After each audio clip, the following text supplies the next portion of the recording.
Coucou! Ça y est, c'est reparti pour un confinement, avec tout ce que ça engendre, d'organisation, de frustration, d'émotion, de stress, de peur, de tout ça. J'ai regardé quelques secondes du discours du président et les mots qu'il utilisait étaient vraiment stressants, pour m'emmener dans la peur. Moi j'étais là, j'étais chez moi toute seule et j'étais en train de me dire mais mon Dieu, mais le virus va rentrer par les fenêtres, c'est pas possible. Et j'étais envahie par le stress, la peur et ensuite la frustration parce que je pourrais pas faire ce que je veux. Et plein d'émotions et plein de sensations. Et pourquoi les émotions existent?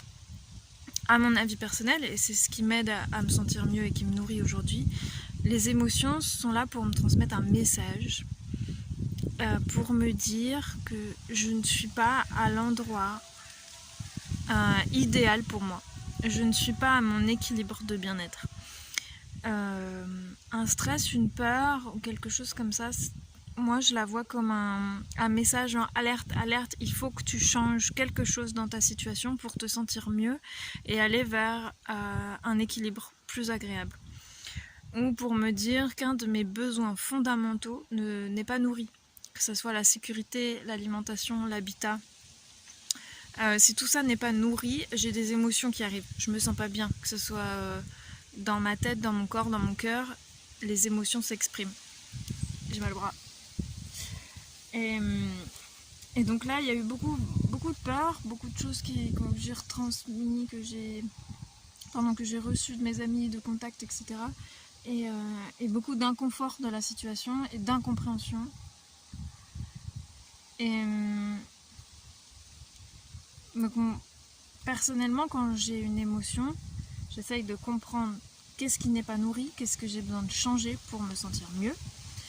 Et deuxième action, passer à l'action. Une fois que j'ai détecté ce qu'il faut changer, je passe à l'action, je fais un premier pas pour aller vers ma situation d'équilibre. Je sais pas si c'est clair, mais quand tu as une émotion, c'est que tu dois changer quelque chose dans ta vie, dans ta situation. C'est simple. Que ça soit communiquer, dire, changer géographiquement, peu importe quoi, ça peut être changer une habitude. Si tu as des tocs de boulimie, moi ça m'est arrivé beaucoup ces derniers temps.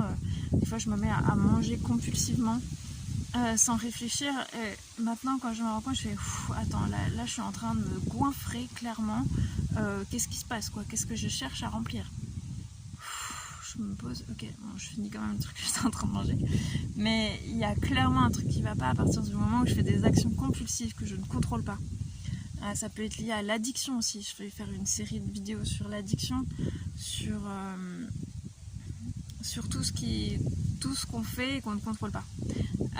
Donc les vidéos arrivent et je t'explique bientôt comment se sentir mieux avec tout ce qui se passe autour de nous et qui nous chamboule énormément.